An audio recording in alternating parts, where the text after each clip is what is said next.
Bueno, pues vamos a empezar. Muy buenos días, bienvenidos. Nos da mucho gusto estar aquí con ustedes.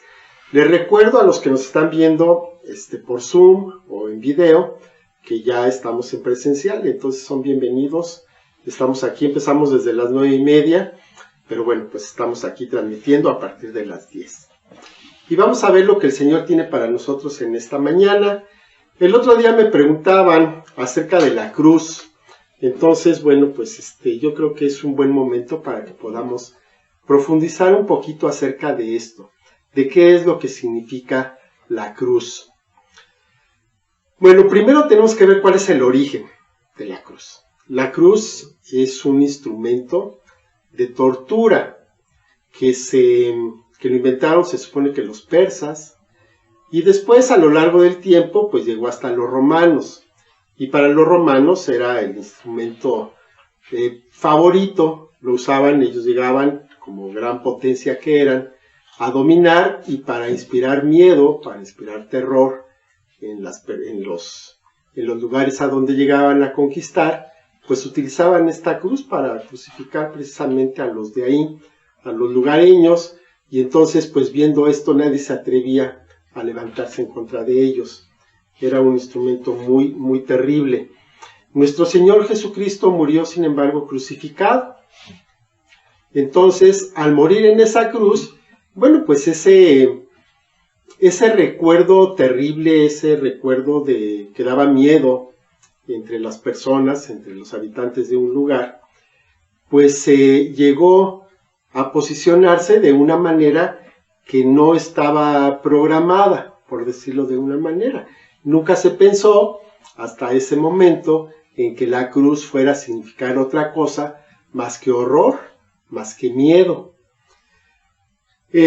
La cruz era entonces un símbolo de muerte, y además no cualquier muerte, era una muerte muy humillante para las personas que lo padecían, y porque era muy cruel.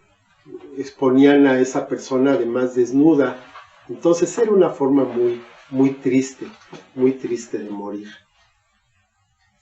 Sin embargo, el Señor Jesús, por ejemplo, en Mateo 16:24, dijo a sus discípulos: si alguno quiere venir en pos de mí, niéguese a sí mismo, tome su cruz y sígame. ¡Qué barbaridad! Pues en la mente de los judíos, lo que les estaba diciendo el Señor Jesús era algo, pues era una aberración, era una cosa horrible. Y entonces, estas personas que lo seguían cuando el Señor Jesús decía estas cosas, pues no lograban comprender el significado que tendría después. Y en el momento presente, cuando el Señor lo dijo, pues yo me imagino que pues lo menos se volteaban a ver como extrañados, como diciendo, ¿de qué está hablando este cuate? ¿No? Estaban totalmente sorprendidos por lo que el Señor Jesús les decía que tomaran una cruz y lo siguieran. Jesús después, en otras ocasiones, habló de su propia muerte. Sus discípulos no entendían absolutamente nada de lo que el Señor decía, porque ellos se imaginaban al Mesías, a Jesús como Mesías, como un rey, con su corona, con su trono, y todos ellos alrededor, ¿no? Felices, en posiciones de autoridad, en posiciones de privilegio, con poder, con dinero, en fin, con todo lo que podrían haber soñado en su momento. Pero sin embargo, Jesús hablaba de su muerte. ¿Qué pensaban los discípulos? Otra vez, no sabían qué pensar. Se quedaban totalmente asombrados y se quedaban pues atónitos ante lo que estaba diciendo esta persona que pues muchas veces hablaba en parábolas y pues no sabían si esto también era una parábola o qué es lo que significaba. Y bueno, pues vamos a ver un poquito de qué es lo que tuvo que pasar para que llegara a este momento. Primero nos vamos a remontar hasta la creación, hasta Adán, hasta Eva, en ese estado perfecto en el cual se encontraban. Y que bueno, pues Adán por su pecado, por su desobediencia, entregó el dominio que tenía de toda la creación, se lo entregó a Satanás. A partir de ahí, el mundo pues dejó de ser ese lugar paradisiaco, ese huerto de Edén que tenía que replicarse en otros lugares, y vino a ser pues el lugar de que conocemos, el lugar donde reina la muerte, donde reina la enfermedad, y en aquel tiempo pues todavía era peor. Había unos cuantos privilegiados y todos los demás pues vivían en una situación prácticamente de esclavitud, ¿no? Yo creo que, no sé, 95, 98% de las personas de ese tiempo vivían en condiciones de miseria. Era un mundo caído, un mundo donde no había Dios, donde tampoco había esperanza. Pocas personas conocían acerca de Dios. Unos pocos en el pueblo de Israel tenían conocimiento, y fuera de ahí todo era oscuridad y todo eran tinieblas. Los pueblos de ese tiempo disputaban la supremacía sobre lo que ellos conocían. Y entonces vemos que era un tiempo de guerra, era un tiempo en que unos querían estar encima de otros. Y de alguna manera eso ha continuado hasta ahora, aunque la manera ha sido un poco diferente. Pero sin embargo, llegó un tiempo, llegó un día adecuado en el cual Dios decide que es el momento para que se cumpla la promesa que se hizo al hombre, a la mujer en el huerto de Edén. Hay una referencia en Génesis 3:15, o sea, en el mero principio de todo. Dice: pondré enemistad entre ti y la mujer, entre tu simiente y la simiente de ella.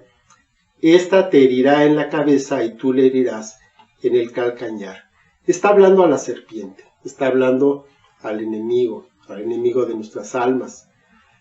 Y está hablando de que va a llegar un momento en que esa condición que había adquirido mediante un engaño, mediante una trampa, pues iba a revertir de nuevo. Entonces el Hijo de Dios, Dios Hijo, la segunda persona de la Trinidad, se encarna en un hombre, de nombre Jesús. En un país conquistado, en un país dominado por una potencia mundial, por una potencia cruel. En el primer gran imperio en la historia del mundo, que es o fue Roma. Y este hombre, Jesús, tiene un objetivo que tiene que cumplir. Tiene que morir, y además tiene que morir de una manera cruenta, sanguinaria, porque tiene que entregar precisamente toda su sangre que es inocente. Y si queremos conocer más detalles de esto, pues yo les invito a que lean Isaías 53. 700 años antes de que ocurriera, Dios le da la visión a Isaías para que le escribiera. Y ahí vemos el relato más vívido de lo que fue la pasión de Cristo, 700 años antes de que ocurriera.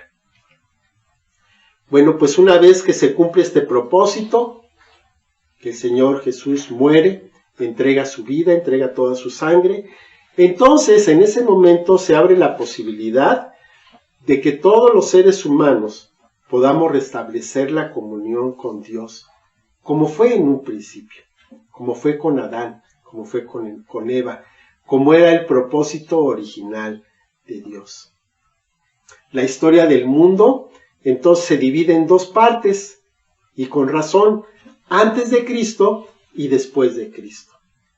Ahora hay algunas personas que ya no dicen después de Cristo, ni dicen antes de Cristo, dicen en el año tal de nuestra era, ¿no? Queriendo quitar importancia a este hecho.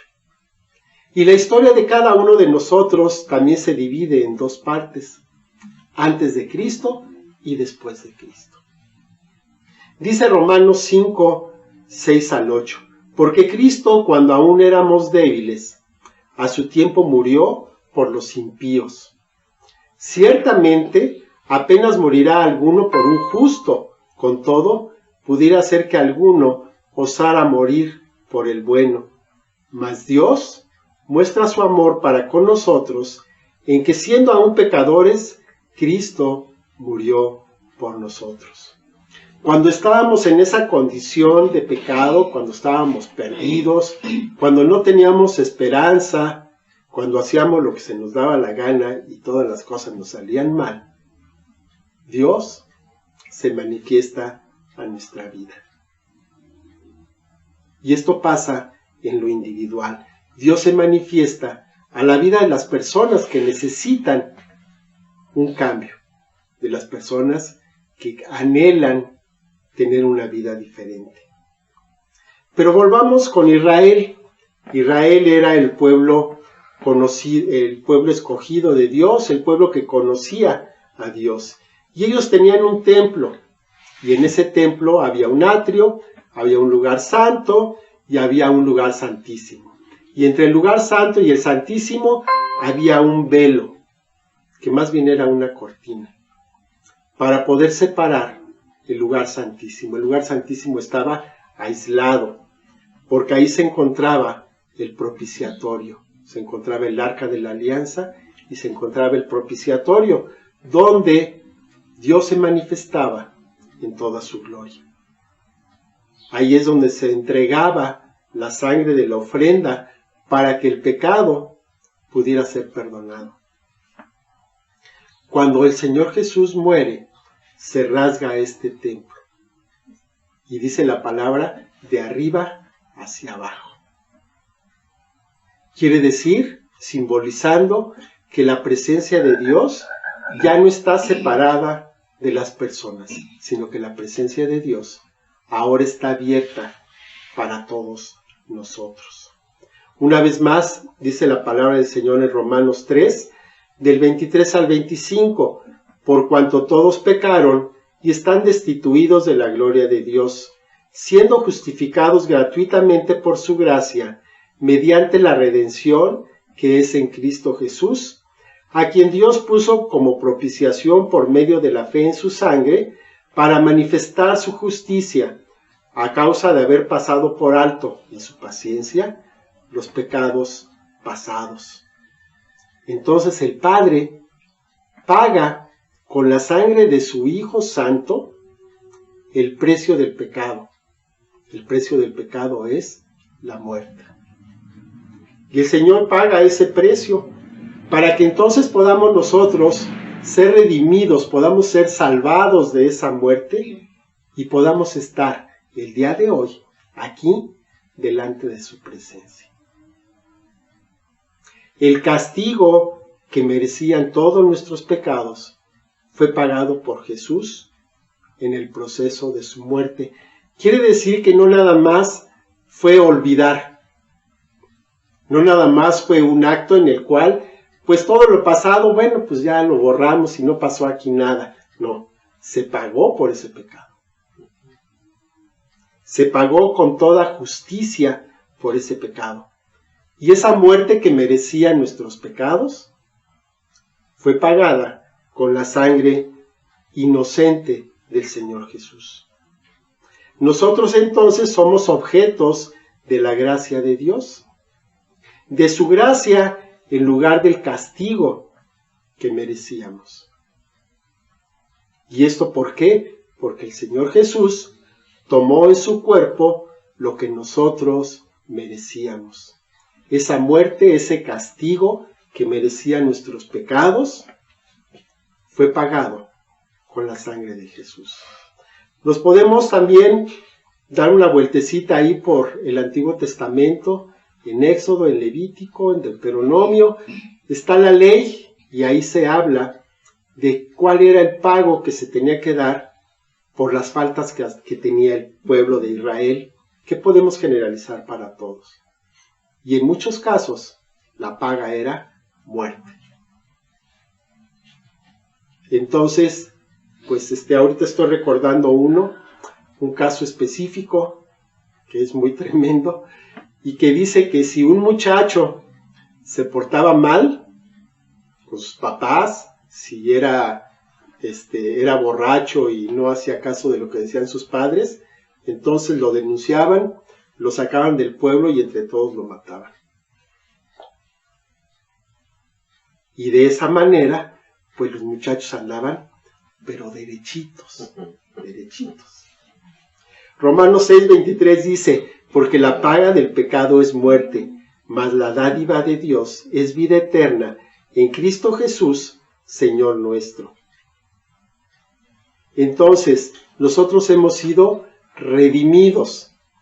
¿Qué significa esta palabra? Redimidos. Muchas veces la usamos y no sabemos bien cuál es su significado en aquel tiempo.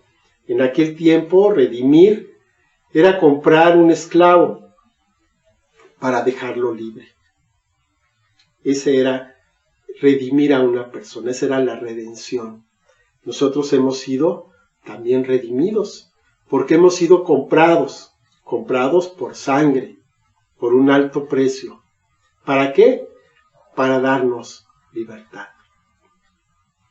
Esta sangre que fue derramada también es la señal de un nuevo pacto, un pacto que hace el Señor Jesús con nosotros. Dice Lucas 22, 19 y 20, y tomó el pan y dio gracias y lo partió y les dio diciendo, esto es mi cuerpo que por ustedes es dado, hagan esto en memoria de mí.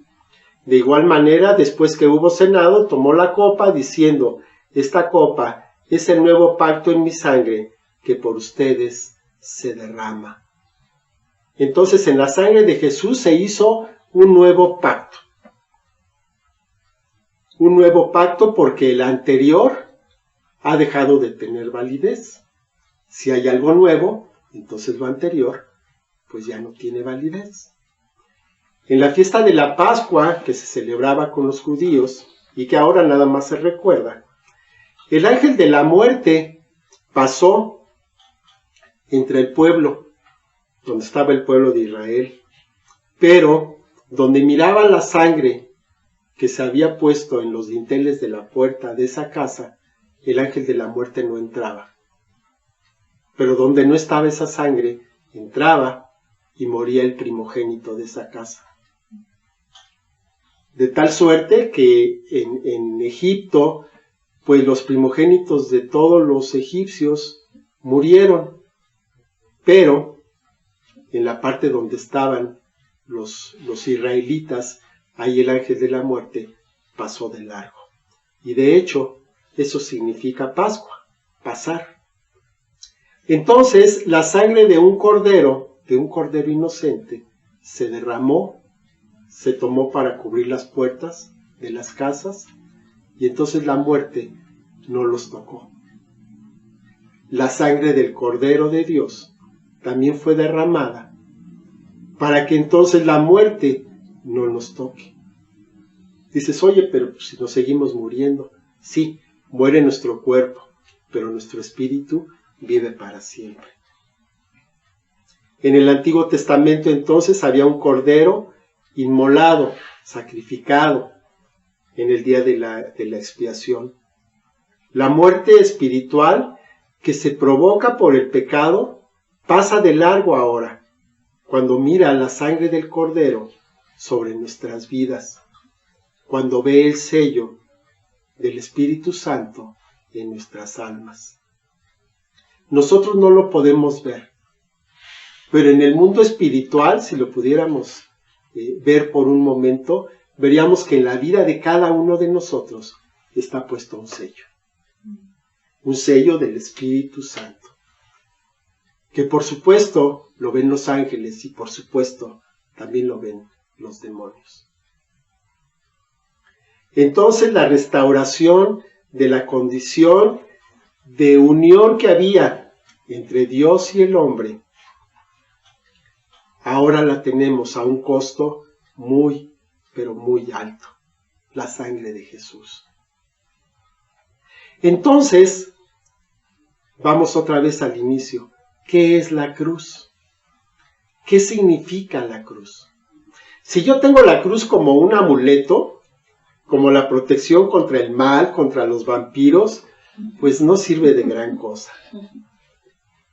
Pero para nosotros, para los que sí creemos, para los que el Señor ha tenido la gracia de poner su luz sobre nuestras vidas. ¿Qué significa la cruz? La cruz nos va a recordar un día de dolor, un día de muerte, pero también es un día de triunfo. Cuando vemos que al final de la historia, pues el Señor Jesús resucita y esa tragedia, esa tristeza se convierte en gozo, se transforma en victoria. Dice Colosenses 2, 14 y 15, anulando el acta de los decretos que había contra nosotros, que nos era contraria, quitándola de en medio y clavándola en la cruz, y despojando a los principados y a las potestades, los exhibió públicamente, triunfando sobre ellos en la cruz. La cruz entonces nos recuerda el amor de Dios por nosotros. Nos recuerda el sacrificio de nuestro Señor Jesucristo. Nos recuerda la victoria sobre el pecado y sobre la muerte. Y leemos nuevamente Mateo 16, 24. Entonces Jesús dijo a sus discípulos, si alguno quiere venir en pos de mí, niéguese a sí mismo, tome su cruz y sígame. Y la pregunta,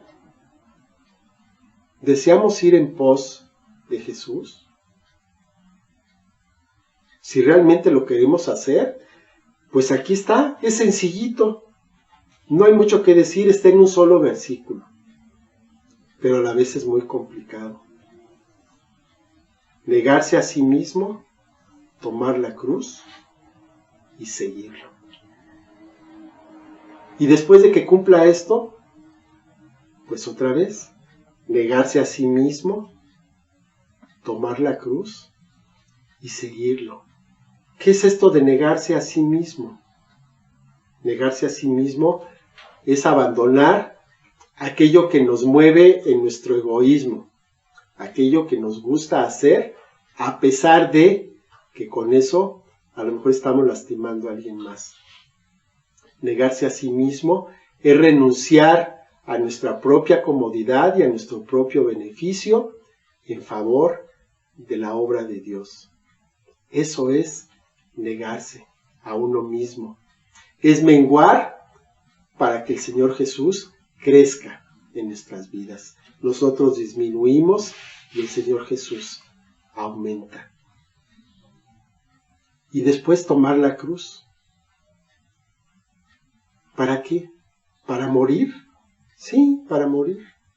Para morir otra vez a nuestros deseos, a nuestros anhelos, a nuestros derechos. Yo me acuerdo que alguna vez, cuando empezaba, alguno de los que estábamos en un salón decía, no, pero es que los derechos.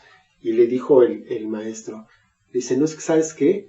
Que en el reino de Dios no tienes derecho a nada. Renuncias a todos tus derechos. Y lo que tienes es por la gracia de Dios. Y esa es la condición en la cual estamos. Tomamos esa cruz, nos negamos a nosotros mismos. Y entonces, y solo entonces, podemos seguir a Jesús. Y dices, ¿y para qué lo voy a seguir? ¿Cuál es el sentido de hacerlo? Bueno, lo vas a hacer primero que nada por amor a Dios. Segundo, por amor a nuestra familia. Porque tu familia quiere verte de una manera diferente. Tu familia quiere que seas la persona que debes ser, no la que eres ahorita. Y también por amor al prójimo. Por amor a nuestra sociedad, a nuestros vecinos, a las personas con las que nos encontramos en la calle. Sobre todo si manejamos. Jesús sigue siendo rechazado 2000 años después de su sacrificio. Pero para él, lo que hizo valió la pena. Nos voltea a ver y dice, no le hace. Sí valió la pena. Estuvo bien hecho. Qué bueno que lo hice. Nosotros también vamos a tener algún rechazo. No de la manera que lo tuvo el Señor Jesús, mucho menos. ¿Y valdrá la pena hacerlo? Sí, sí vale la pena. No es cosa de pensarlo, es cosa de hacerlo. Vamos a orar. Padre bendito, te doy muchas gracias, porque nos deja, Señor, el recuerdo de la cruz. Esa cruz, Señor, donde pues se consumó la obra perfecta, la obra de redención que tú tenías, pensada desde el inicio, Señor, desde antes que el hombre pecara, tú ya sabías cómo se iba a restaurar la comunión entre tu presencia divina, tu presencia santa y tu creación, Señor. Te doy muchas gracias porque tú no escatimaste la vida de tu Hijo único, tu Hijo santo, tu Hijo perfecto, para que muriera en esa cruz y para que de esa manera restaurara la comunión que había entre el hombre y tu presencia, Señor. Te doy gracias porque podemos ver que esto es una realidad, que esto no es un mito, no es un cuento, sino que nos podemos acercar efectivamente al trono de tu gracia, porque nuestros pecados han sido perdonados, nuestros pecados han sido pagados cabalmente. No hay nada que haya quedado pendiente, Señor. Todo se cumplió, todo terminó en esa cruz. Te doy gracias porque podemos recordar el amor, Señor, que tú has manifestado hacia nosotros, hacia tus hijos, que nos has hecho hijos sin merecerlo. Te damos gracias porque el Señor Jesús pues aprendió la obediencia y fue obediente hasta la cruz. Te doy gracias porque esa obra, Señor, ahora está en nosotros y queremos, Señor, negarnos a nosotros mismos, tomar nuestra cruz y seguirte. Yo te doy muchas gracias, Señor, porque todos los días se renueva la oportunidad para hacerlo, Señor, porque tu gracia, porque tu favor es nuevo cada mañana. Te doy muchas gracias, Padre Santo, por esta bendición tan grande, que la podamos guardar en nuestro corazón, que podamos, Señor, darle el valor que tiene, el precio tan alto que se pagó, la sangre de nuestro Señor Jesucristo. Te doy muchas gracias, Padre Santo. En el nombre de Jesús. Amén. Amén. Y bueno, quiero hacer un llamado para las personas que nunca han establecido una relación personal con Dios. A lo mejor están pensando, no, pues es que yo soy malo, ahora que sea bueno, me voy a acercar. Eso no va a ser por los propios méritos de cada quien. Eso es imposible. Lo que tenemos que hacer es primero acercarnos y después el Señor hará su obra en nuestra vida. Si nunca has tenido esta oportunidad, si nunca lo has hecho, yo te voy a invitar a que sigas una oración que voy a hacer en este momento. Es una oración en la cual reconocemos este sacrificio, tomamos como válida esta obra de la cruz en nuestra vida y nos comprometemos a seguirle. La oración dice así: Padre bendito, te doy muchas gracias por esta oportunidad. Me doy cuenta que he hecho lo malo delante de ti. Me arrepiento de todo lo que he hecho, Señor, que te ha ofendido. Perdona mis pecados. Perdona lo malo que he sido. Perdona mis malos pensamientos y mis malos actos. Te pido que la obra de Jesús en la cruz perdone mis pecados y que ahora pueda venir delante de ti con las manos limpias que tú has limpiado y que pueda, Señor, servirte y pueda seguirte todos los días de mi vida. Te doy muchas gracias porque confío en tu misericordia y confío en que tú me vas a dar un propósito nuevo, un propósito mejor para vivir cada día. Te doy muchas gracias por tu bendición en el nombre de Jesús. Amén. Amén. Bueno, pues muchas gracias por atender este mensaje. Que Dios los bendiga. Vamos a negarnos a nosotros mismos. Vamos a tomar nuestra cruz y seguir a Jesús. ¿Qué es lo mejor que podemos hacer? Que Dios los bendiga. Hasta luego.